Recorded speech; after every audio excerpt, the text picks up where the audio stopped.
a Deus. Cumprimento os irmãos com a paz do Senhor Jesus. Amém. Graças a Deus, irmãos, por mais esta oportunidade que o Senhor Jesus tem nos concedido para louvarmos o nome do Senhor Jesus Cristo. Você está feliz, irmãos? Amém. Estão felizes por estar aqui? Amém. Glória a Deus, louvado seja o nome do Senhor Jesus. Eu gostaria que você abrisse a palavra do Senhor na carta de Paulo aos Romanos, capítulo 1, no verso 16, o tema deste 17º Congresso da Mocidade Supreme Louvor. E desde os irmãos estarem procurando o texto, Romanos capítulo 1, versículo 16, eu quero expressar a minha gratidão a Deus por esta oportunidade, irmãos. Confesso que fiquei muito feliz, muito contente por esse convite, e é um prazer poder estar aqui com vocês. O vereador Eric já nos antecipou, trazendo a saudação do nosso pastor Edivaldo, e nós trazemos também a saudação de toda a igreja.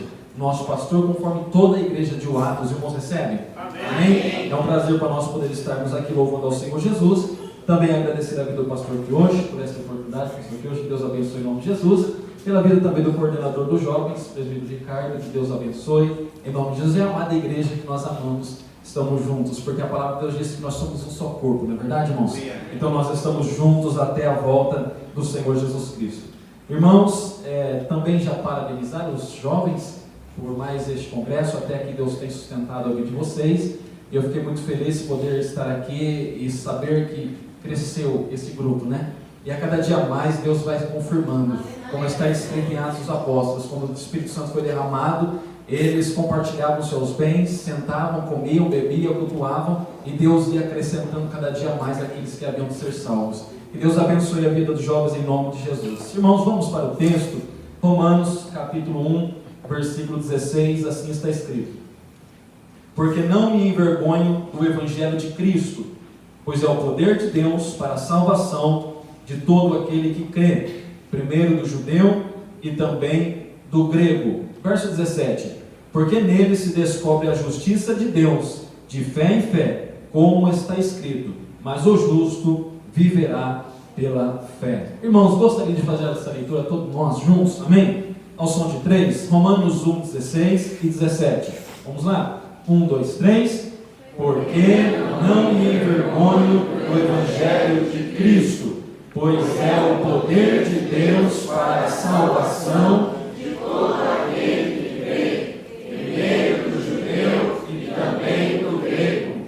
Porque nele se descobre a justiça de Deus, de fé em fé, como está escrito, mas o justo viverá da fé. Aleluia! Louvado seja Deus. Tome o seu assento, irmãos, glorificando o nome do Senhor Jesus Cristo. Deus manifestou uma palavra no meu espírito. Eu gostaria de compartilhar com os irmãos. E eu não sei, talvez se os jovens perceberam. Não sei se você deve ter percebido durante a caminhada este ano. Mas Deus tem propósitos para nossas vidas neste ano. Deus tem. Porque no congresso dos jovens em Kakegawa, o tema foi Romanos capítulo 1, versículo 16, porque eu não me envergonho do Evangelho de Cristo. No congresso, na sede, nos irmãos de Okazaki, foi esse tema também, Romanos capítulo 1, versículo 16, porque não me envergonho do Evangelho de Cristo. Eu acredito em Jesus Cristo. E hoje, mais uma vez, o Espírito Santo ministrou no coração do coordenador da igreja, dos jovens, para este tema. Porque, irmãos, Deus vai levantar obreiros nesta nação.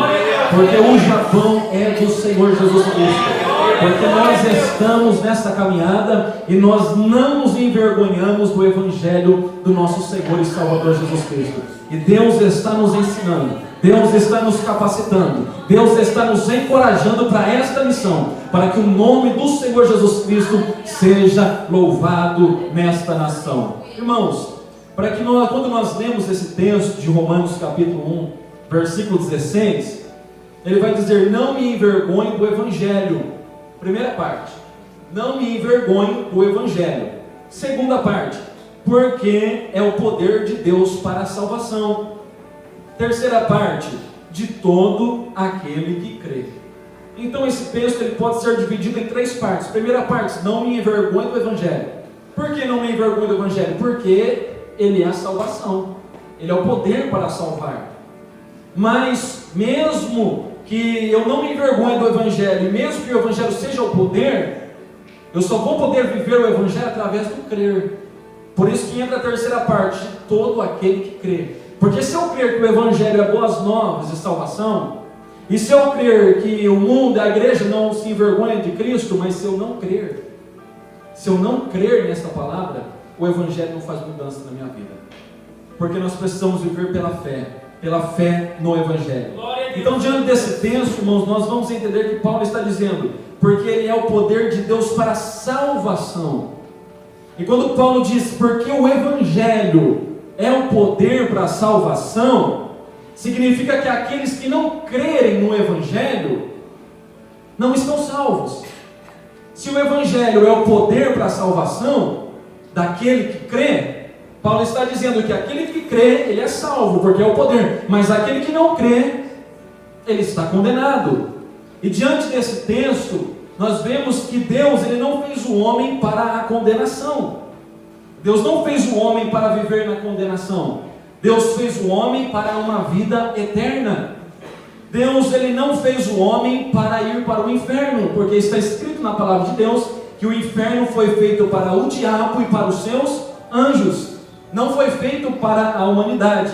Então o Evangelho, que é Jesus Cristo, ele se manifestou para destruir as obras do diabo.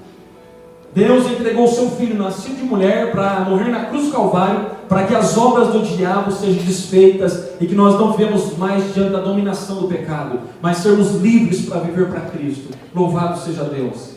Então, como é a condição do homem sem Deus? Diante do Evangelho, para iniciarmos essa palavra, eu gostaria de explicar para os irmãos, e meditando junto aqui nos textos bíblicos, explicar qual é a condição real do homem sem Deus. Qual é a condição do homem hoje que não crê no Evangelho? Qual é a condição do ser humano hoje que não aceitou ainda Jesus Cristo como Senhor e Salvador de sua vida?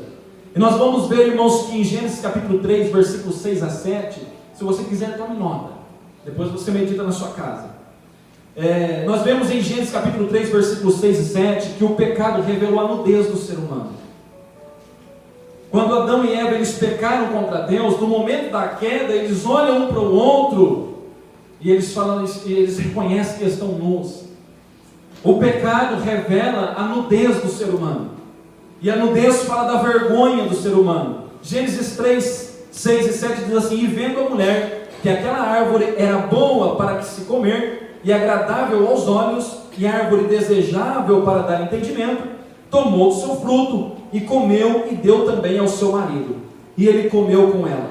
Então foram abertos os olhos de ambos, e conheceram que estavam nus, e cozeram folhas de figueira, e fizeram para si aventais. Então nós vemos que o pecado, ele gera a vergonha no ser humano. O pecado gerou em Adão e Eva uma nudez, a insatisfação, o distanciamento de Deus, a tristeza interior no coração do homem. Nós vamos ver também em Gênesis capítulo 6, versículo 5, que a maldade se multiplicou sempre no coração do homem. Está escrito: e viu o Senhor que a maldade do homem se multiplicara sobre a face da terra, e que toda a imaginação dos pensamentos de seu coração era só má continuamente. Mas Deus não fez o homem mau. Deus não fez o homem mau, mas o pecado revela a nudez do ser humano. O pecado endureceu o coração do homem para que ele não visse a graça de Deus, o amor de Deus, mas que a maldade se multiplicava no seu coração. Nós vamos ver também em Efésios capítulo 2, versículo 3, vai dizer assim: entre os quais todos nós também antes andávamos nos desejos da nossa carne, fazendo a vontade da carne e dos pensamentos, e éramos por natureza filhos da ira como os outros homens. Mas Deus não nos fez para sermos filhos da ira. Deus não nos fez como os filhos da ira. A palavra de Deus diz que Ele fez nós, a sua imagem, a sua semelhança, para sermos filhos, para termos um relacionamento com Deus. Mas diante do pecado, revelando a nudez, trazendo maldade ao coração do homem. Esse texto, irmãos, ele fala sobre as pessoas que estão presas, que estão sujas e envergonhadas pelo pecado. Nós vamos ver em Salmos de número 40, versículo 2, o salmista vai dizer: tirou-me de um lago horrível, de um charque de lodo. Mas Deus não fez o homem para viver na sujeira. Deus não fez o homem para viver no pecado. Você já viu um chiqueiro, irmãos? Um lugar onde os porcos ficam. Ali eles deitam, eles rodam e eles estão sujos totalmente. Estão cheirando mal. E quando alguém vê uma pessoa lá no chiqueiro, toda suja, aquela pessoa talvez ela ri, dá risada, porque gera uma vergonha. E o salmista vai dizer, lá em Salmos de número 40, versículo 2, que nós distantes de Deus, que todo homem que está distante de Deus, nessa condição, ele está sujo, como um homem que está mergulhado num chiqueiro, num charque de lodo, sujo, com aroma mau, desagradável, vergonhoso. E era esta a condição do homem sem Deus. Nós vamos ver também aqui, como Paulo diz em Éfeso, que éramos por natureza filhos da ira, como os outros homens. Mas Deus não nos fez para sermos filhos da ira. Isso foi o que o pecado foi gerando no coração do homem.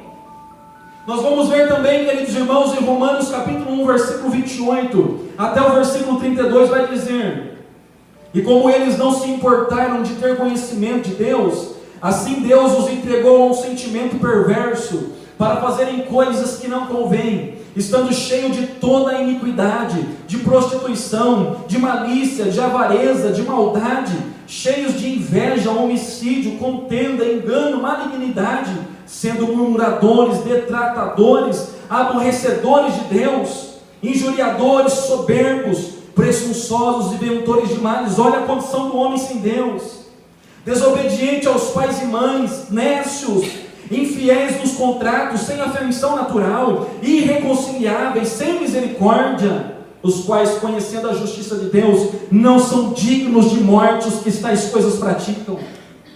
Não somente as fazem, mas também consentem aos que fazem. Então olha a condição do homem sem Deus. Olha a condição que o pecado deixou o homem, e essa é a condição de todo homem que ainda não aceitou o Evangelho. Essa é a condição do homem que ainda não crê no Evangelho, que não aceitou Jesus Cristo como Senhor e Salvador da sua vida.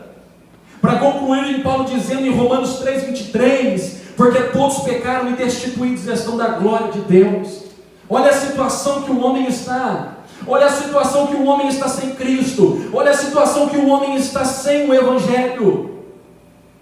E agora nós vamos para o texto. Paulo está dizendo aos romanos que o Evangelho é o poder. E o que é o poder do Evangelho? Isaías vai profetizar a respeito do Evangelho, porque o Evangelho, irmãos, ele é uma pessoa. Lembre-se disso, o Evangelho é uma pessoa. E a pessoa do Evangelho é Jesus Cristo de Nazaré. Jesus Cristo, ele é o Evangelho. E Isaías vai profetizar sobre o Evangelho. Em Isaías capítulo 1, versículo 18, vai dizer assim, ó: vinde então, e ergui-me, diz o Senhor, ainda que os vossos pecados sejam como a escarlata, eles se tornarão brancos como a neve, ainda que sejam vermelhos como o carmesim, se tornarão como a branca lã.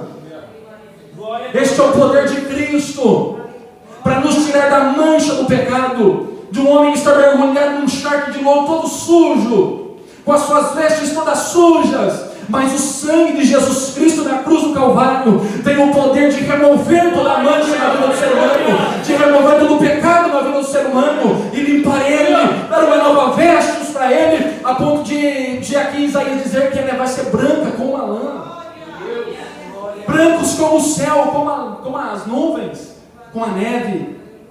Nós vamos ver também que o Evangelho, o salmista vai dizer no Salmo 40, versículo 2 e 3, tirou-me de um lago horrível, de um charque de lodo, pôs os meus pés sobre uma rocha, firmou os meus passos, e pôs um cântico na minha boca, um hino ao nosso Deus. Muitos o verão e temerão, e confiarão no Senhor. Bem-aventurado o homem que põe no Senhor a sua confiança, e que não respeita os soberbos, nem os que desviam da mentira. Então nós vemos, irmãos, o poder do Evangelho tirou-nos de uma prisão do pecado e da vergonha. Se a condição do homem sem Deus é estar na vergonha, é estar no pecado, é estar sujo, Isaías vai dizer sobre o Messias da obra redentora. E o salmista vai dizer que Cristo nos tirou da condição de sujos e nos deu vestes resplandecentes. Nós vamos ver também que lá em Gênesis o texto vai dizer que quando Adão e Eva pecaram, eles estavam nus. E é isso que o pecado gera no ser humano: a nudez, a vergonha. Mas quando nós vamos para Isaías capítulo 61, versículo 10, o Isaías vai dizer acerca de Jesus: regozijar-me-ei muito no Senhor, a minha alma se alegrará no meu Deus, porque me vestiu de roupas de salvação, cobriu-me com um manto de justiça, como um noivo se adorna com turbante sacerdotal, e como a noiva que se enfeita com as suas joias. Então o pecado gerou a nudez no ser humano, o pecado gerou a vergonha no coração do homem, mas Cristo, na cruz do Calvário, o sangue de Jesus Cristo nos cobriu com vestes de salvação, aleluia. Estávamos nus diante do pecado, estávamos nus na sujeira, estávamos distantes de Deus, envergonhados pelo poder do pecado, mas no dia em que nós aceitamos a Jesus Cristo, nosso Salvador, e entregamos a nossa vida a Ele, Ele nos vestiu, irmãos, com vestes de salvação. Louvado seja Deus! Glória, glória, glória a Deus, aleluia! E diante disso nós vemos João, ele dizer: porque Deus amou o mundo de uma tal maneira. E essa expressão de uma tal maneira, ele vai além, porque quando nós lemos, e muitos aqui talvez tenham decorado esse texto na sua mente, e quando nós perguntamos aqui, você sabe qual é o texto de João 3,16? É bem provável que muitos estarão falando sempre está lendo a Bíblia, porque Deus amou o mundo de tal maneira. Vamos concluir? Deus é o Filho unigênito, para que todo aquele que nele crê não pereça, mas tenha a vida eterna. Está vendo? Todos nós conhecemos. Mas quando nós vamos minuciosamente para o texto, e quando é só dessa palavra, porque Deus amou o mundo de tal maneira, e se nós formos buscar o porquê de uma tal maneira, nós vamos entender tudo isso. É que o pecado gerou na vida do ser humano, o que o pecado fez na vida do homem, em que situação o homem estava antes de Cristo, qual era a condição do homem sem Deus. E nós vemos que diante de tudo isso o homem não busca a reconciliação, mas é o ofendido que busca a reconciliação ao homem. E aí Deus vai dizer, porque Deus amou de uma forma surpreendente, de uma tal maneira, a ponto de entregar o seu próprio Filho na cruz do Calvário, para que todo aquele que nele crê não pereça, mas tenha vida eterna. Irmãos, se fosse comigo, se fosse com você, nós teríamos esse amor para com os outros, a ponto de entregar o seu Filho. Que amor é esse de Jesus Cristo por nós? E uma situação em que nós não podíamos fazer nada para Deus, não podíamos dar nada para Deus, mas Ele não olhou as nossas fraquezas, as nossas sujeiras, mas Ele nos amou dessa maneira que nós estávamos. E Jesus vai dizer: vinde a mim os que estáis cansados e oprimidos, porque eu vos libertarei, eu vos darei sossego e descanso. Aprendei de mim que sou manso e humilde de coração, para que podeis encontrar descanso para a vossa alma. O mundo, irmãos, deseja o Evangelho, e Jesus Cristo ama a humanidade, aleluia. Nós vamos ver também em Tito, capítulo 2, versículo 11: porque a graça de Deus se há manifestado, trazendo salvação a todos os homens, ensinando-os que, renunciando à impiedade e às concupiscências mundanas, vivamos neste presente século sóbria, justa e piamente. Nós vamos ver também Paulo dizendo aos Romanos capítulo 8, versículo 15: porque não recebestes o espírito de escravidão, para outra vez estardes em temor, mas recebestes o espírito de adoção de filhos, pelo qual chamamos Abba, Pai, e o mesmo Espírito testifica com o nosso espírito que nós somos filhos de Deus. E nós vemos lá em Efésios que a vergonha, que o pecado torna o homem filho da ira. Mas no momento em que o pecado torna o homem filho da ira, Deus derramou a sua graça em seu Filho Jesus Cristo, para se entregar por nós na cruz do Calvário, o Evangelho da salvação. E nós, tendo crido nele, recebemos nas nossas vidas o Espírito Santo de Deus, que nos ajuda a cada dia mais a dizer: Pai. Ele nos deu o privilégio, irmãos, Ele nos deu a glória de sermos chamados de filhos. Éramos por natureza filho da ira, mas pela morte de seu Filho, pela redenção da humanidade, hoje nós não somos mais filhos da ira, mas somos filhos de Deus. Quem é papai aqui, mamãe aqui? Quem é pai e mãe aqui? Levanta a mão, você é bem alto. E lembra, irmãos, quando o seu bebezinho acontecia alguma coisa, e você estava lá fazendo alguma coisa em casa, lavando a louça, cuidando das coisas, e lá na varanda, lá na rua, ele gritava: Pai!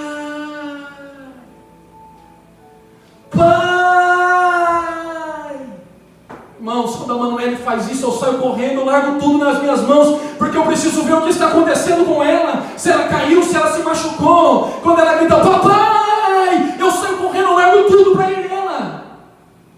E Deus nos deu o privilégio de chamarmos o Pai, Pai, Pai. E o mesmo Espírito testifica com o nosso Espírito que nós somos filhos de Deus. E quando nós estamos passando por qualquer dificuldade, Ele nos deu o privilégio de podermos chegar diante dele e dizer, Pai, socorre-me, Senhor, nos ajuda, Senhor, pela graça do Evangelho derramado aos nossos corações. Glória a Deus, aleluia. Porque o poder do Evangelho gerou no homem, mesmo o homem estando em erros, e o poder do Evangelho que ele gerou. Nós vemos em Romanos capítulo 4, versículo 25, que o Evangelho gerou a justificação do ser humano. Nós não éramos justos diante de Deus pelo pecado. Todo homem que está no pecado, ele não é justo, ele é injusto. Mas pelo poder de Cristo, Romanos capítulo 4, versículo 25 vai dizer, o qual por nossos pecados foi entregue e ressuscitou para a nossa justificação. Então, irmãos, o ato de Deus nos declarar inocentes em relação aos nossos pecados, a justificação nos torna justos diante de Deus. Talvez no dia em que nós estávamos lá no mundo, e eu que me converti na caminhada, eu estava vivendo uma vida totalmente longe de Deus, depravada, decaída. Mas o dia em que eu aceitei o Senhor Jesus Cristo, o Senhor pegou uma borracha e começou a apagar os meus passados. O Senhor pegou uma borracha e começou a apagar todas as coisas que eu tinha vivido, toda pessoa, tudo que eu era, tudo aquilo que eu tinha feito, todos os meus pecados foram apagados. E a Bíblia vai dizer que aquele que está em Cristo é uma nova criatura. As coisas velhas se passaram e tudo se fez novo. Se eu era uma pessoa injusta, se eu era uma pessoa indecente, independente do que eu era no meu passado, no dia em que eu aceitei, entreguei o meu coração a Jesus, Ele apagou o meu passado e fez de mim uma nova pessoa e me tornou justo diante de Deus. Glória a Deus. Este é o poder do Evangelho. O poder do Evangelho também gerou a propiciação. Romanos capítulo 3, versículo 25. Propiciação é a aceitação da parte de Deus do sacrifício vicário de Jesus Cristo por nós, o que nos garante o acesso ao Pai. Irmãos, no Antigo Testamento, somente os sacerdotes entravam dentro do lugar santíssimo para cultuar a Deus, para entregar a Deus, para clamar a Deus, para derramar o sangue dos animais para o perdão dos povos, da nação. Mas somente era uma pessoa que poderia entrar naquele lugar uma vez por ano. O povo ficava do lado de fora e o sacerdote entrava no Santo dos Santos, no lugar santíssimo, e entregava ali o sacrifício ao Senhor. E se o Senhor recebesse, ele seria derramado no meio da arca da aliança dos querubins, e ali a presença de Deus face a face com o sacerdote, e ele saía dali cheio de Deus, cheio do Espírito Santo, e o povo entendia que eles foram perdoados. Só que o Evangelho nos deu o privilégio de nós entrarmos pessoalmente na casa de Deus, porque a Bíblia está escrito quando Jesus diz, Pai, está consumado, nas tuas mãos eu entrego o meu Espírito. A Bíblia diz que o véu se rasgou de alto a baixo. Glória a Deus, aleluia. E nós temos acesso à entrada da presença de Deus. E nós estamos aqui nesta noite para entregar a Jesus Cristo o nosso louvor, o nosso sacrifício. E irmãos, o sacerdote entrava no lugar santíssimo e somente ele sentia a presença de Deus. Ele saía dali de dentro, somente ele sentindo. Os povos lá de fora diziam, e aí, como foi? Ele dizia, Deus nos perdoou, temos mais um ano para caminhar com Deus, Deus aceitou o nosso sacrifício. Mas as pessoas diziam, e aí, como foi? Ele desceu, ele veio, ele respondeu, foi assim. Mas hoje, irmãos, não é o pastor somente que sente, não é o presbítero somente que sente, mas somos todos nós, porque o véu se rasgou de alto a baixo, aleluia, e nós podemos entrar na presença de Deus. E enquanto os músicos estão louvando, enquanto nós estamos adorando, enquanto a mensagem está sendo pregada, não é somente um que está sentindo, mas o Evangelho está sendo derramado, a graça de Deus aos nossos corações. Ninguém mais vai sentir por você a tão real presença de Deus. Ninguém sente por mim, porque o Evangelho se manifestou na minha vida. Nós vamos ver também que o Evangelho gerou a redenção. Romanos capítulo 3, versículo 24. Em Romanos capítulo 6, versículo 23, vai dizer, irmãos, que o salário do pecado é a morte, mas o dom gratuito de Deus é a vida. Então, ao morrer na cruz, Jesus pagou o preço pelos nossos pecados, comprou-nos para Deus e nos libertou do império das trevas. Redenção, irmãos, é pegar Jó, se coçando com um caco de telha, raspando a sua cabeça, jogando areia na cabeça. O seu corpo já está totalmente destruído. Não havia mais, este homem está totalmente perdido, perdeu seus filhos. A sua mulher dizendo, amaldiçoe-se Deus e morre. Tudo está indo de alto a baixo na vida deste homem. Ele talvez perdeu tudo, não tinha mais riquezas, perdeu gados, perdeu fazenda, perdeu filhos, perdeu tudo. E agora a sua saúde está debilitada. Foi nessa condição que a redenção chegou nas nossas vidas. Porque diante dessa condição ele diz, mas eu creio que o meu Redentor vive. Eu creio que o meu Redentor vive. Então a redenção de Deus nas nossas vidas foi assim. Redenção é trazer a alegria de novo. Redenção é trazer a alegria que foi perdida de novo. O homem no pecado perdeu a alegria, mas a redenção através do Evangelho trouxe vida novamente, a alegria. Olha o que Deus fez na vida de Jó, quando ele disse, eu creio que o meu Redentor vive, e ele vai se manifestar na minha vida. Ele crendo em Deus, Deus vai restituindo tudo para ele, e é o que Jesus fez por nós. Deus restituiu a amizade que foi perdida no jardim, e hoje nós podemos ter relacionamento com Deus. O Evangelho também, irmão, gerou a santificação. Romanos capítulo 5, versículo 2 e Romanos capítulo 15, versículo 16. A santificação é tornar-se cada vez mais semelhantes a Jesus através da obra do Espírito Santo. Porque a palavra Espírito Santo, porque o Espírito é santo e o nosso corpo é templo do Espírito Santo. E se o nosso corpo é templo do Espírito Santo e morada, ele nos torna cada dia mais santos. E a nossa vida é como a luz da aurora, ela nasce e vai nascendo, até se tornar dia perfeito. Talvez alguma vez você já foi lá no Monte Fuji, ou na beira da praia e falou, eu quero ver o sol nascer. Aí você foi lá na praia e está olhando lá no horizonte, e o sol começa a nascer 5 horas da manhã e começa a apontar. Naquele momento ainda tem frio, não é verdade? Porque o sol ainda não aqueceu. E assim é também no momento da nossa conversão. É o brilho bem devagarinho, é o brilho mais aquela chama que acendeu, o sol já está lá. Na nossa vida o sol já nasceu quando aceitamos a Jesus, mas aí o Espírito Santo vai nos tornando santo a cada momento, a cada momento, a cada momento. Você chegou 5 horas da manhã lá na praia para ver o sol nascer, e está vendo, ele apontou lá na montanha, daqui a pouco já são 8 horas da manhã, ele já subiu mais um pouquinho, daqui a pouco são 9 da manhã, ele subiu mais um pouquinho, começou a tirar a blusa, porque está esquentando, vai dando 10 horas da manhã, ele já vai subindo, deu 11, já vai dando fome, e o sol já está esquentando, quando deu meio-dia tem que sair da praia, porque está muito quente. Tem que ir para um lugar onde tem sombra, senão nós queimamos, derrete. E assim a nossa santificação.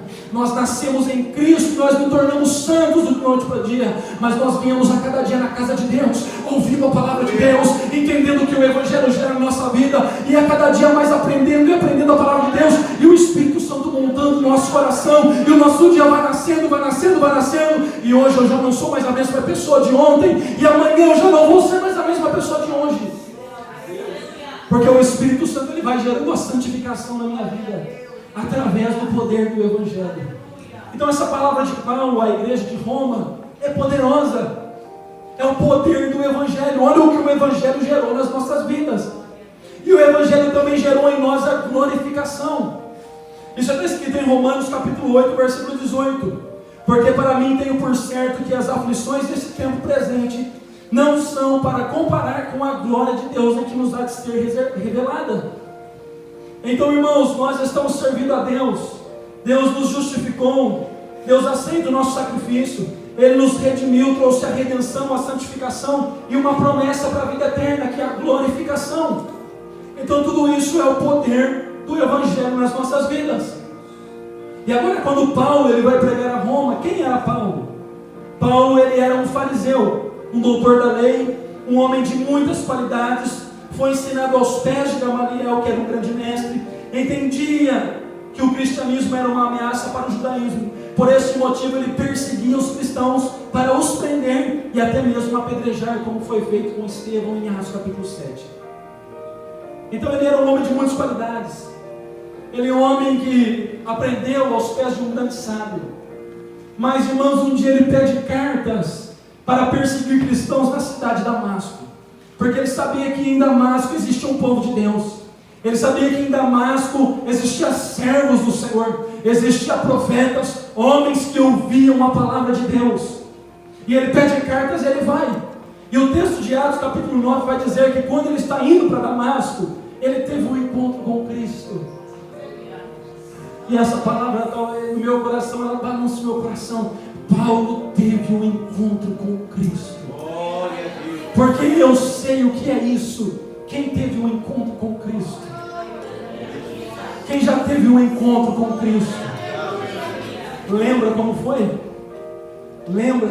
E quando nós estamos lendo o texto de Atos, vai dizer assim, ó, e Paulo estava caminhando, e no meio do caminho um resplendor de glória, e ele ouviu uma voz dizendo, Paulo, Paulo, por que me persegues?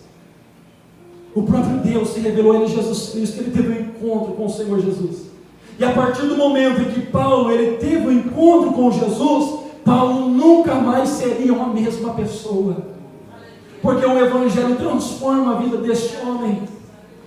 Irmãos, no dia que nós aceitamos ao Senhor Jesus Cristo, nós não somos mais a mesma pessoa.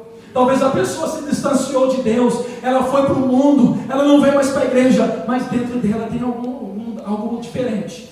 Ela está no mundo, mas lá dentro está dizendo, eu preciso voltar para Deus. Eu sei que Deus é tudo na minha vida. A pessoa tem dinheiro, tem carro, tem casa, tem prazer, tem tudo, mas existe um vaziozinho lá dentro do coração dela falando, você sabe o caminho para onde você deve voltar, você sabe o que pode preencher esse vazio no seu coração. No momento que o homem teve um encontro com Cristo, a sua vida nunca mais é a mesma. E aquele que teve um dia na presença de Deus, ele nunca esquece dos momentos maravilhosos que ele passou na presença de Deus, porque houve uma mudança, gerou mudança na vida do homem. E Paulo nesse momento ele se rende ao Evangelho, ele aceita Jesus, e quando ele aceita Jesus, ele nunca mais foi a mesma pessoa, aleluia. E aí acontece que ele vai para Damasco, Deus se revela a Ananias, porque em Damasco tem profeta. Deus se revela a Ananias, fala, Ananias, vai lá, numa rua chamada Direita, e pergunta na casa de Judas por um homem chamado Saulo, que é de Tarso.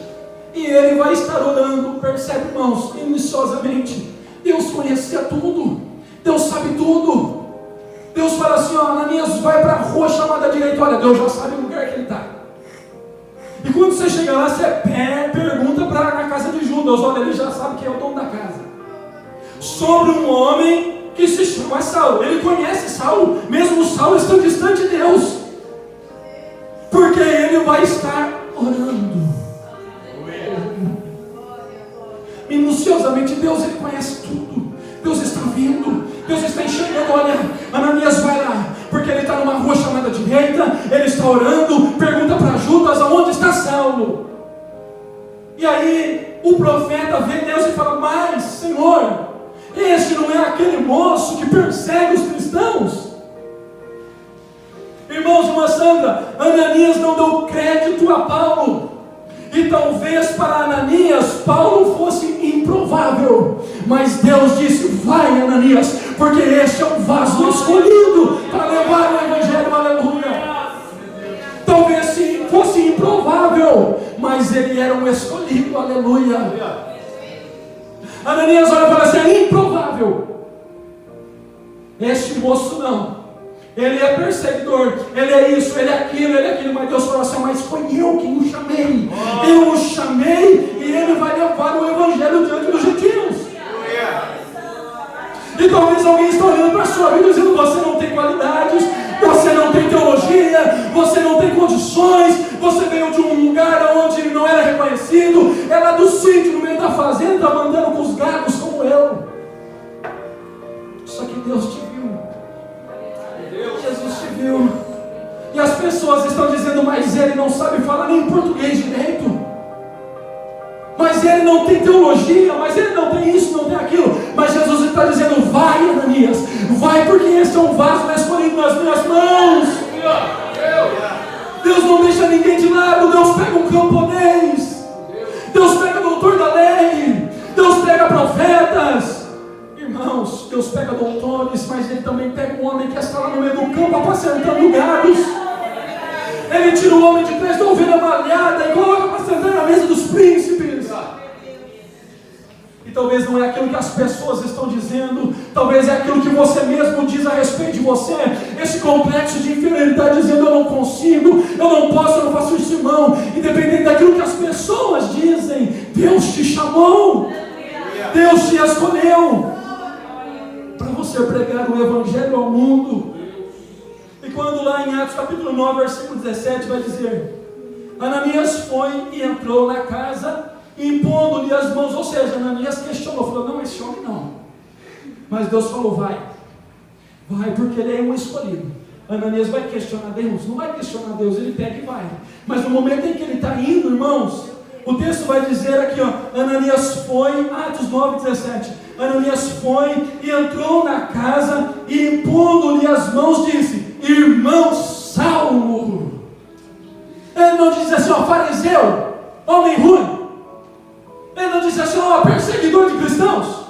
Não, porque quando Deus falou a ele, ele já chega quebrantado em Paulo, irmãos.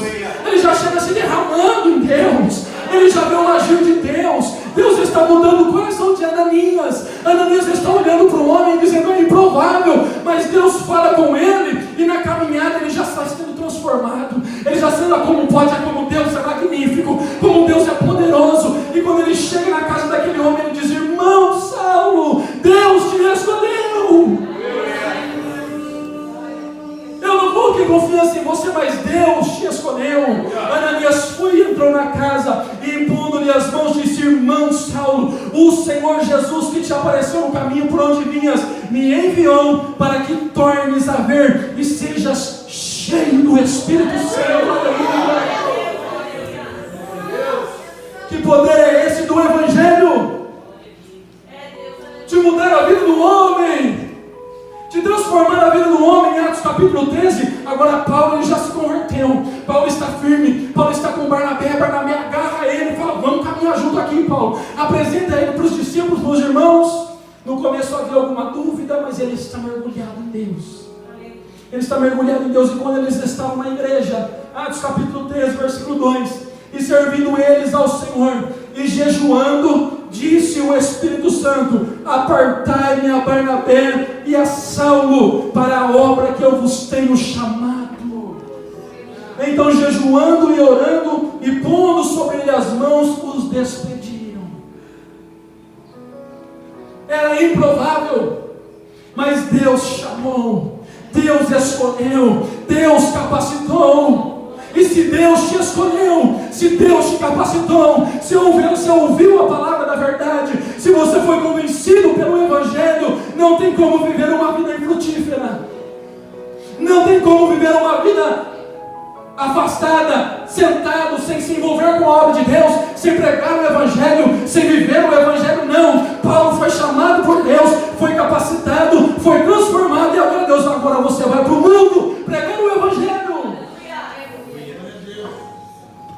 Então nós vemos, irmãos, o poder de Deus na vida deste homem. E quando este homem ele vai pregar, entra a segunda parte do texto. Primeiro é o poder que transformou, o poder que gerou vida em nós, o poder que nos tirou do pecado e nos transformou para a luz. Este é o poder. E agora Paulo vai dizer assim: porque eu não me envergonho do Evangelho, porque eu sei quem eu era, antes. Como negar o amor de Deus? Como esquecer de tudo aquilo que Deus fez na minha vida? Eu era um homem, eu perseguia, eu matava, eu prendia. Pedro podia dizer: eu era um pescador, estava na beira da praia, mas Ele me amou.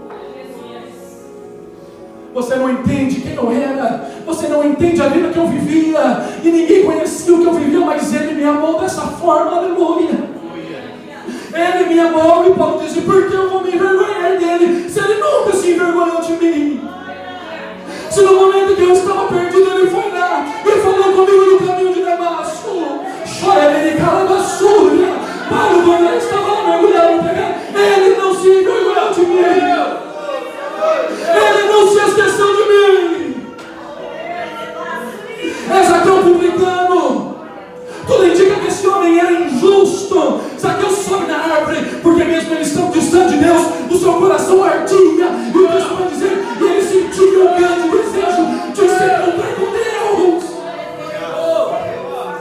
E não podia encontrar com Jesus por causa da sua estatura. Sobe na árvore e Jesus passa, olha na árvore, vai com você, moço. Desce daí, hoje eu vou entrar na sua casa. Como negar o amor de Deus? Como não reconhecer o amor de Deus por tudo aquilo que Ele fez na minha vida? Como eu vou me envergonhar de pregar o Evangelho? Como eu vou me envergonhar de andar com a Bíblia debaixo do braço?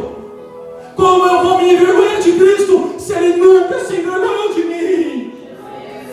E todas as vezes que eu pequei, Ele nunca virou as costas para mim.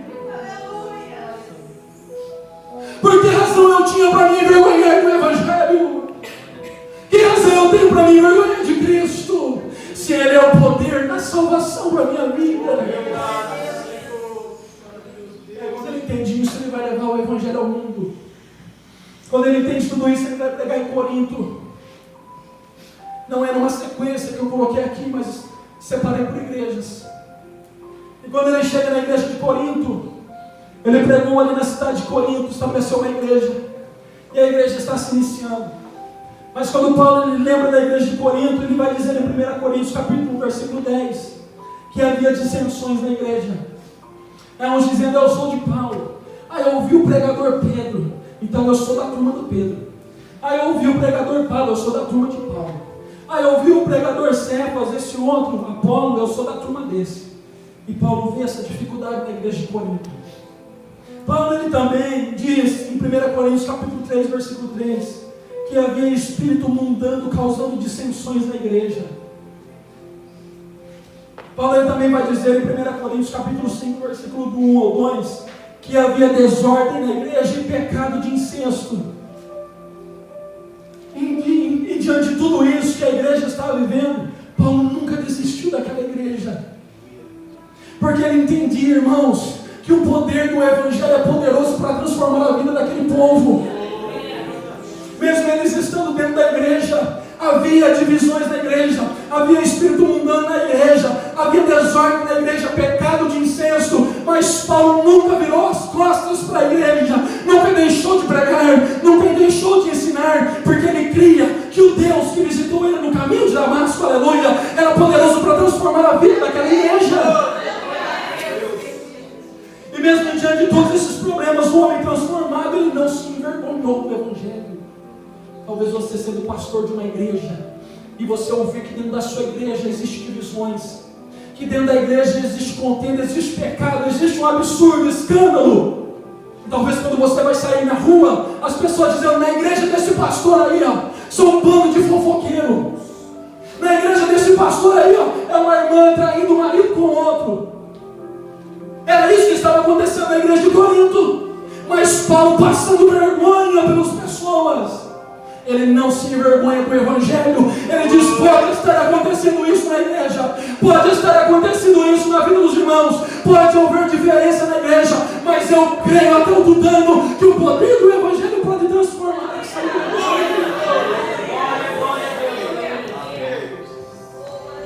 1 Coríntios capítulo 6, versículo 9, a conclusão da oração de Paulo. Paulo vai dizer, não sabeis que os injustos não vão de herdar o reino de Deus?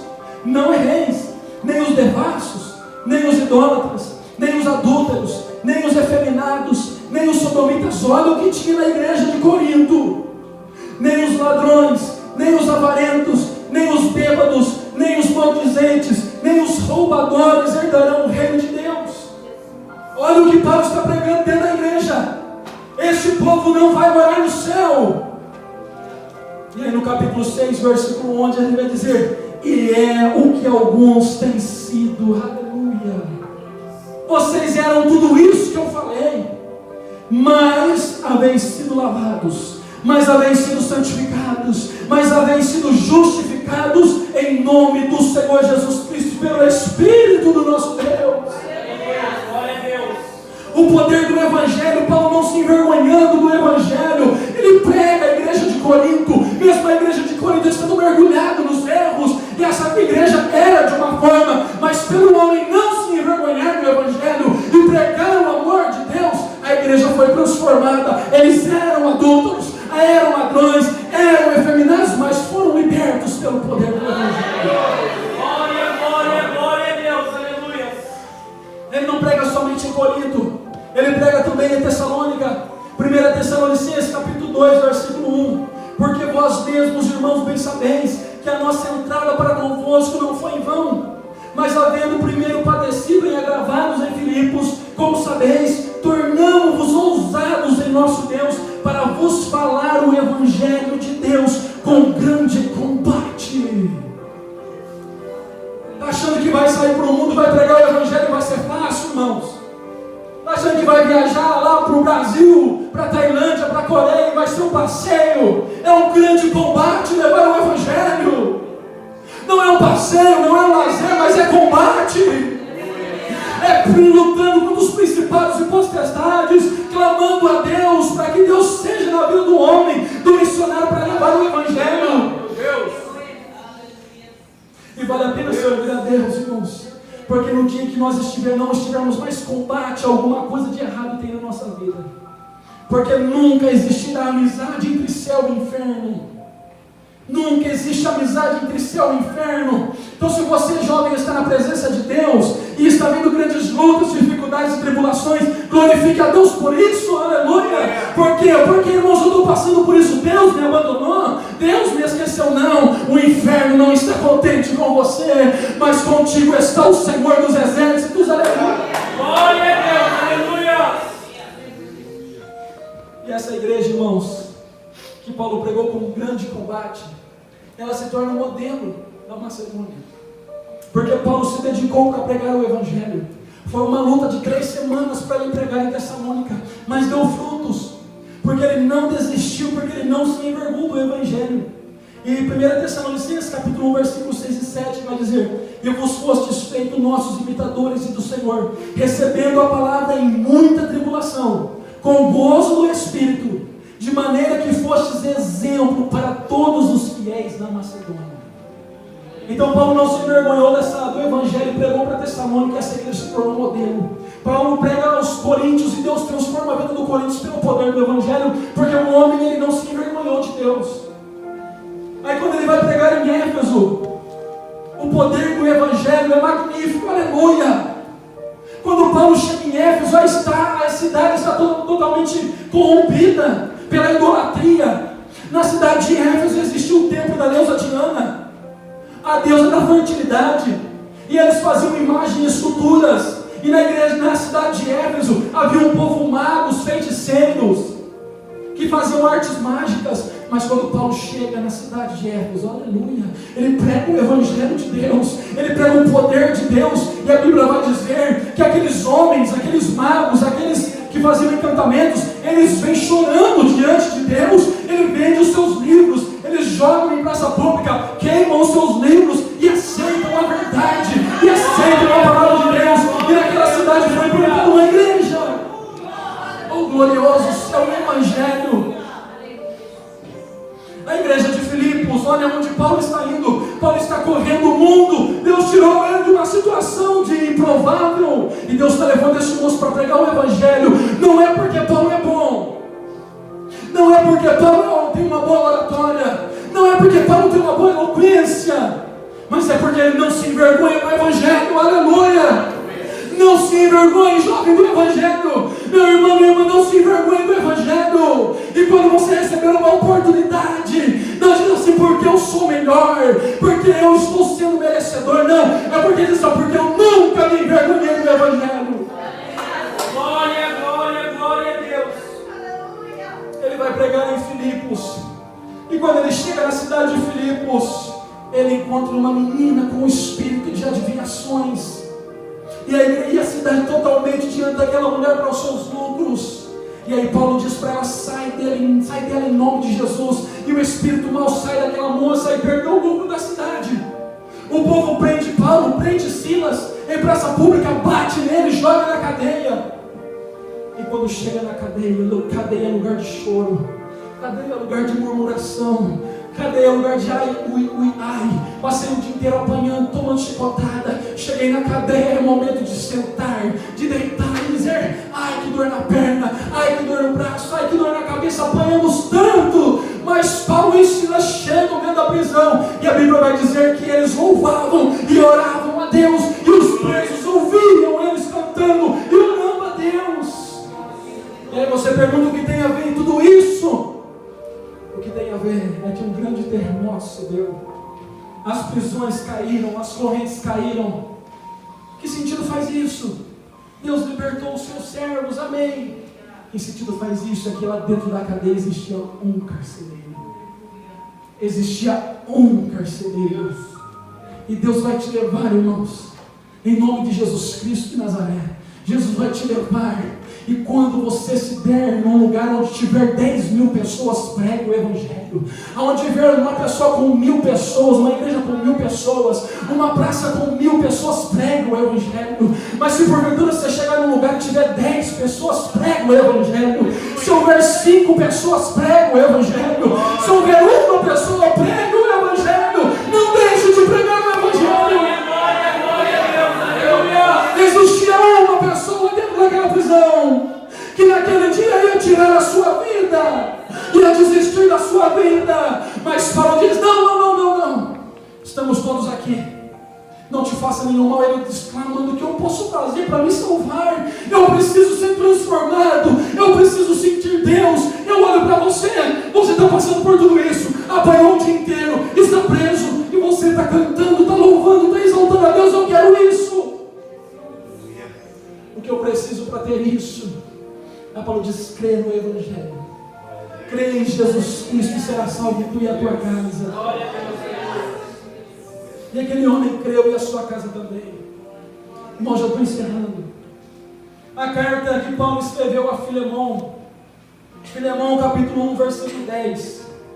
Filemão, peço-te por meu filho Onésimo, que gerei nas minhas prisões.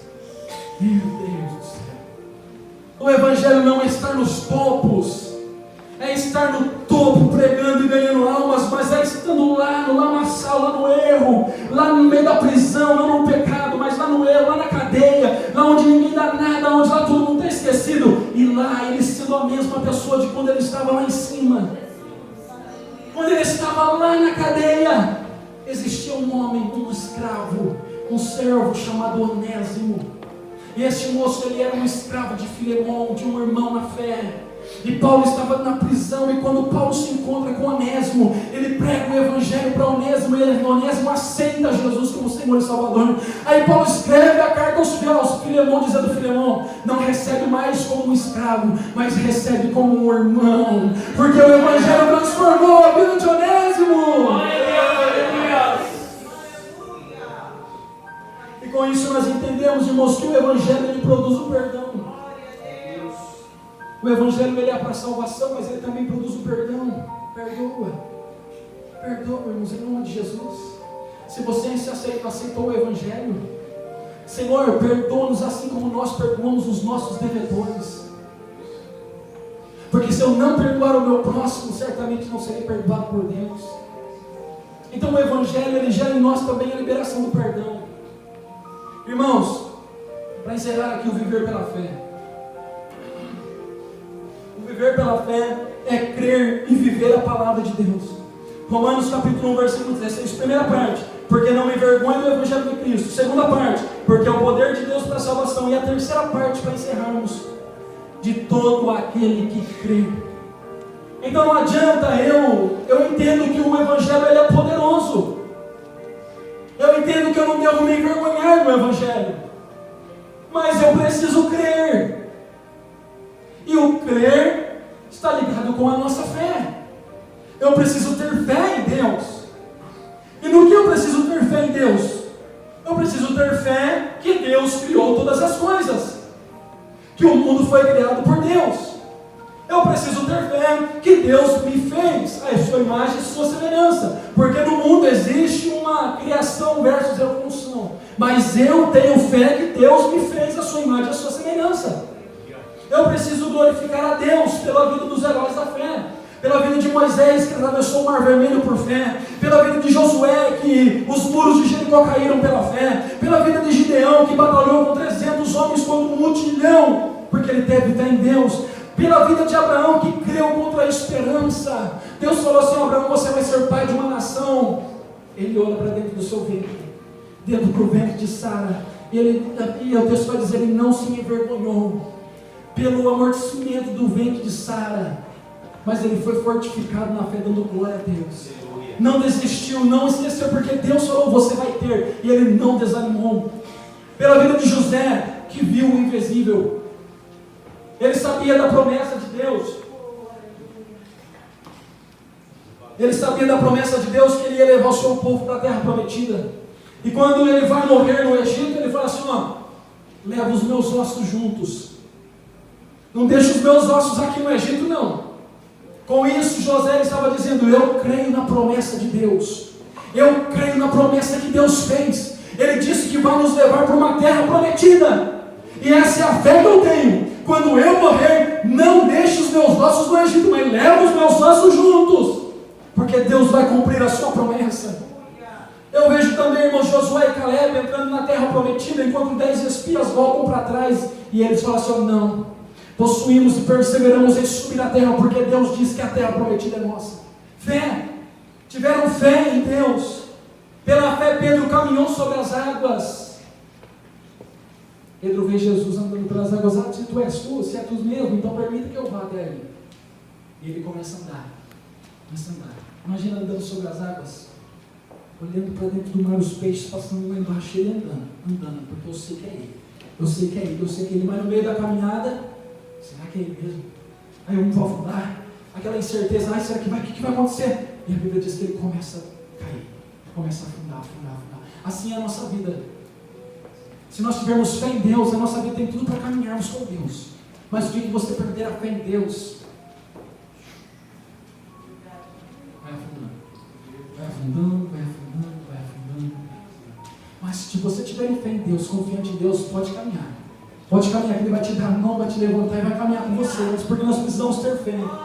Bartimeu, o cego de Jericó, Jesus falando disse, que queres que eu te faça? O cego disse, mestre, que eu tenha vista. E Jesus ele disse, vai, a tua fé te salvou, mas não curou, a tua fé te salvou. E logo viu e seguiu pelo caminho. Mas Jesus disse para ele assim, mas seja feito conforme a tua fé. Imagina, irmão, você está hoje aqui na minha igreja e Deus libera uma palavra. Você precisa disso? Então seja feito conforme a sua fé.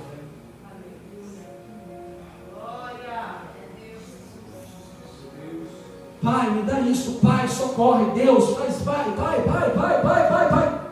bom, eu ouvi a sua oração, seja feito conforme a sua fé. Será que surgiria alguma coisa aí? Será que haveria algum resultado aí? Como está a sua fé nesta noite, meu irmão? Como está a sua fé nesta noite, meu irmão? Será que você está pedindo para Deus e não acontece? Mas Deus falando, seja como a sua fé então. Seja conforme você crê, seja conforme você confia. E se porventura existe alguma coisa diferente nesta noite, tenha fé em Deus, confie em Deus, porque Ele está pronto a dar. Como o nosso irmão Mateus ele deu aqui, pede porque Ele está pronto para dar. Mas para Ele receber precisa ter fé, precisa confiar em Deus. Fé salvífica em Jesus Cristo, Marcos capítulo 16, versículo 15. Irmão, já estou encerrando. Ele disse-lhes, ide por todo o mundo, pregai o evangelho a toda criatura. Quem crer e for batizado será salvo, mas quem não crer será condenado.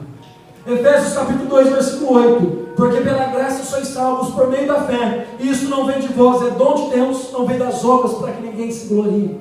Porque somos feitura sua, criados em Cristo Jesus, para as boas obras, as quais Deus preparou para que andássemos nelas.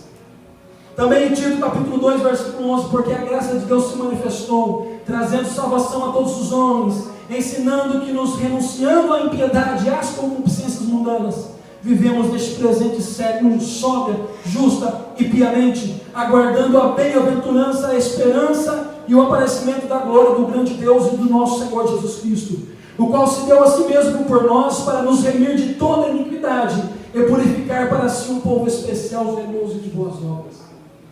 Nós vemos também em Hebreus capítulo 11, versículo 6, ora, sem fé é impossível agradar-lhe, porque é necessário que aqueles que se aproximam de Deus creiam que Ele existe e que é galardoador daqueles que buscam. Então nós precisamos ter fé. A salvação é através da fé, irmãos. Se você crer em Jesus Cristo, se você um dia ouviu o Evangelho da salvação, e tendo nele crido, foste selados com o Espírito Santo da promessa, que é o penhor da nossa salvação. Então, se creu no Evangelho, se ouviu a palavra da verdade e creu no Evangelho, é salvo. E o Espírito Santo está confirmando. Agora, eu leio lá em Mateus capítulo 19, um certo jovem chegando diante do mestre e diz assim: ó, bom mestre, o que farei para herdar a vida eterna? Como se a salvação fosse pelas obras. Jesus, por que me chamas bom? Só há um bom, senão há Deus. Conhece os mandamentos? Conheço. Quais?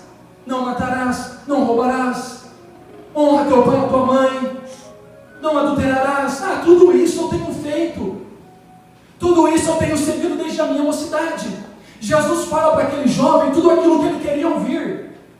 Eu não adultero, eu não peco, eu não faço isso, não faço aquilo. E quando nós estamos ouvindo palavras que alegram o nosso ego, está tudo ok. Está tudo ok. Ele ouve Jesus e fala assim: está tudo bem comigo, está tudo ok.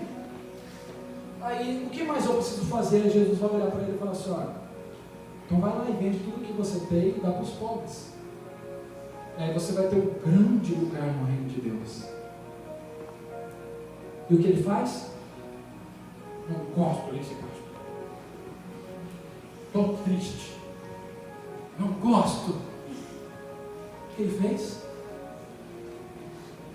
Virou as costas e foi embora. O texto está dizendo que ele saiu entristecido, porque havia muitas propriedades. Então, quando tudo está na igreja, está ouvindo, tudo é bom, tudo é glória, tudo é isso, tudo aquilo que eu quero ouvir, amém, meu espírito sereno. Mas quando Deus fala só, se conserta aí, rapaz, porque Jesus está voltando e vai buscar a sua igreja. Vai ser pastor, não. Pastor não é de Deus, não. Pastor puxou minha orelha hoje. Vou vir mais na igreja, não. Porque ele não falou o que você queria ouvir, né? Ele falou a verdade. Porque o amor, a riqueza na vida daquele jovem impediu ele de ver a salvação. E Jesus está ministrando a palavra, tudo de bom, de maravilha. Deus vai te dar isso, Deus vai fazer, Deus vai visitar, Deus é na sua família, Deus é na sua casa. Uau, que glória! Aí quando Deus fala só, vende o que você tem, larga do dinheiro, que o dinheiro está tirando a sua salvação. Para de amar as coisas deste mundo, se apega com Cristo, vive pela fé em Deus. Aquele moço, ele não viveu na fé. Jesus fala assim: me dá o dinheiro que eu te dou a salvação. Ele fala: não, eu vou ficar contigo. Jesus está dizendo: vai, vende o que você tem e dá para os pobres. Na verdade, Jesus está dizendo assim: olha, me dá a prioridade da sua vida, me dá a riqueza, porque a riqueza na sua vida está tirando a prioridade da minha presença. Então me dá a riqueza, que eu te dou a presença. Me dá a riqueza, me dá o amor ao dinheiro, porque você cumpre tudo. Você vai para a igreja, é um bom homem, é uma boa mulher, faz tudo que é certinho, mas me dá a riqueza, o amor aos bens materiais, que eu vou te dar a salvação. Ele diz: prefiro ficar com o dinheiro. Saiu triste. Ele não confiou em Deus, porque ele achava que Deus não era possível de dar para ele tudo aquilo que ele tinha. E o exemplo de Jó, perdeu tudo, mas não desistiu do Evangelho, não desistiu de Cristo, e Deus restituiu tudo mais na vida dele. O grande perigo de não viver pela fé é isso, é chamar Deus de Pai a vida inteira. Todo culto orando: Pai, nós estamos na Tua presença. É em casa: Pai, olha a minha situação. É sair para a rua e falar: o Pai te ama, o Pai quer você na igreja, o Pai quer te libertar, o Pai quer fazer isso, aquilo. E quando chegar naquele dia, o Pai tem que olhar para ele e dizer: apartai-vos de mim, homens que praticais a iniquidade, porque nunca vos conheci. Passou 80, 90 anos da sua vida dentro da igreja, chamando Deus de Pai, mas o Pai nunca o conheceu. Ele nunca foi o Filho de Deus, porque nunca deixou de ver uma vida desregrada, porque nunca deixou de viver as concupiscências deste mundo e o amor à vaidade. Deus está dizendo: me dá, porque eu vou te dar salvação. Ele diz: não, eu prefiro dinheiro.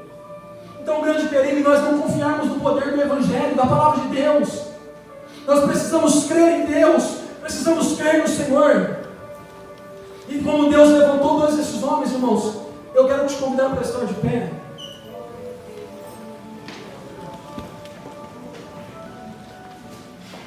Assim como Deus levantou homens no passado, assim como Deus chamou Paulo, assim como Deus chamou Pedro, pescador, assim como Deus chamou Tiago para pregar, assim como Ele chamou Filipos para em Samaria ganhar almas para o Senhor, aleluia. Deus continua levantando homens, mulheres, jovens e crianças para pregar o Evangelho da salvação ao mundo. O chamado não parou, irmãos. Eu vejo John Wesley, e John Wesley no século 17, irmãos, o sonho dele é de ganhar almas. E ele vai orar, ele vai passar pelo crivo da igreja batista, e ele é reprovado no crivo. As pessoas, os pastores olharam para ele e falaram assim: John Wesley não tem a capacidade de pregar o Evangelho, porque ele é um homem de fisionomia assim, não bem aparentemente, e a sua saúde não é boa, é debilitada. Ele não passa no crivo da igreja batista. Ele volta para casa entristecido e vai falar com Deus. E ele entra dentro do quarto, o seu irmão, Charles Wesley, ele está na sala, Charles Wesley na sala cantando melodias, e ele entra dentro do quarto, ele dobra o seu joelho e faz uma oração, e ele diz: Pai, Deus, ou o Senhor me usa, ou o Senhor me mata, ou o Senhor me usa, ou o Senhor me mata. De repente diz a biografia que um vento saiu daquele lugar e tocou, bateu no seu peito, jogou ele no chão. E o seu irmão que estava na sala entra correndo dentro do quarto dizendo assim: John, o que aconteceu que você caiu no chão? Eu ouvi um barulho. Ele disse: eu ouvi Deus falar comigo. E aí, John, o que ele falou? Ele disse assim: eu te uso. Eu te uso. O mundo te rejeita. Você não passou no crivo. O mundo não te considera. Mas eu te uso. Eu vejo David Brainerd pregando aos índios de pele vermelha na América. Estude a biografia desse jovem de 21 anos de idade. Ele parte, irmãos, pelo meio da floresta, lá na terra dos índios de pele vermelha. E ele está galopando no seu cavalo no meio da floresta. E quando ele está galopando, ele não percebe, mas os índios estão ao redor dele, para onde ele está andando, procurando um jeito de matar a vida de David Brainerd. E no momento em que os índios vão atacar ele, ele para o cavalo, desce do cavalo, dobra o joelho no chão e começa a orar: Deus, tem misericórdia da minha vida. Usa a minha vida para levar a salvação a este povo que está nas aldeias. E a biografia diz que esses homens, esses índios estavam olhando para ele e ouvindo que ele estava orando. E por eles estarem ouvindo que ele estava orando, começaram a sentir a presença de Deus. E da mesma forma que eles chegaram quietinho, eles saíram quietinho, foram para a sua aldeia. David Brainerd sobe no cavalo e vai para a aldeia para pregar o Evangelho. Quando ele chega lá na aldeia, ele prega Isaías 53. Quem deu crédito à nossa pregação? Ele vai falar sobre Cristo, sobre o sacrifício de Cristo. E naquele dia, mais de 1000 índios entregou a sua vida ao Senhor Jesus, porque ele não se envergonhou do Evangelho. E eu olho para a história desses homens: John Wesley, David Brainerd, William Carey, Guilherme Carey, pessoas que pregaram na Índia. E John e William Carey viu a sua esposa adoecer, viu o seu filho morrer. E ele diz a Deus: qual é o propósito de tudo isso? A minha esposa está enferma, o meu filho morreu, eu estou na Índia com a chama ardente no meu coração. Qual é o propósito de tudo isso? E no final da sua vida, ele vai lá e traduz o idioma do Novo Testamento para o Bengala, que é o idioma da Índia. Então, irmãos, Deus está levantando homens. E hoje Deus levantou a igreja. Hoje Deus te chamou, hoje Deus me chamou, hoje Deus nos chamou para levarmos o Evangelho ao mundo. Deus não parou de levantar missionários, Deus não parou de levantar jovens, Deus não parou de levantar pregadores, Deus ainda continua chamando homens e mulheres que não se envergonham do Evangelho para pregar o mundo, pregar a palavra de Deus. Porque está escrito, Joel 2,28, e nos últimos dias derramarei do meu Espírito sobre toda a carne, e os vossos filhos e vossas filhas profetizarão, os vossos velhos terão sonhos e os vossos jovens terão visões. Sabe o que o texto está dizendo? Que quando o Espírito Santo ser derramado, talvez, hoje o pastor Kiyoshi ele é novo, mas vai chegar um dia que o pastor Kiyoshi vai chegar nos 80, nos 90, e estar firmão na presença de Deus. A Bíblia diz que as rugas aparecem, na verdade a nossa vida é como uma flor, e os dias vão passando, e existem sonhos na vida deste homem, sonhos na vida dele, que essa igreja esteja lotada, que essa igreja feche, que abra uma igreja maior. Existem sonhos na vida dele, e o texto está dizendo, os velhos sonharão sonhos. E o pastor que hoje fala assim, eu cheguei até aqui, mas o meu sonho não foi concluído. O meu sonho é ter uma igreja de 1000 membros aqui prostrado diante de Deus. Mas o amor e a presença do Espírito Santo é isso. Enquanto os velhos estão sonhando, Deus já está levantando os mancebos para ter visão. O pastor que hoje sonhou, e ele está chegando na idade avançada, já prestes a partir, e aonde ele não alcançou, Deus levanta a mocidade da igreja, aleluia, para sonhar e para viver os sonhos do pastor. Aonde o Evangelho não chegou, aonde o ministério não conseguiu, nós seremos os povos, irmãos, que chegaremos aonde os nossos pais não chegaram, aleluia. Posso ouvir glória a Deus por isso? Você está disposto? Você está disposto? A Tailândia, irmãos, precisa de Jesus. Nós fomos para a Tailândia mês passado, e naquela igreja existiam 5 pessoas, e ali nós pregamos o Evangelho de Deus, e naquele dia uma alma aceitou Jesus Cristo como Senhor e Salvador. Nós fomos para a Coreia, e lá na Coreia ministrando a palavra com 3 pessoas, e entrou uma moça lá dentro, e quando eu estava pregando, o Espírito Santo começou a ministrar no meu coração, fala de Jesus para ela, prega Jesus para ela, e comecei a falar para ela, Jesus te ama. Aquela mulher caiu aos prantos, chorando, e Deus falou, apresenta o Evangelho para ela, porque o Evangelho é o que ela precisa, aleluia. Ela ouviu a palavra, ela disse, eu quero Jesus na minha vida. No Togo, irmãos, nós vemos a obra missionária, as crianças recebendo o pãozinho, o suquinho, pela oferta que nós damos, que bênção. E o país em que nós vivemos, 127 bilhões de habitantes no Japão. Você sabia que no Japão existe 99% da nação que não crê em Jesus? Você sabia? Que essa nação aqui que nós vivemos, 99% dela não crê em Jesus?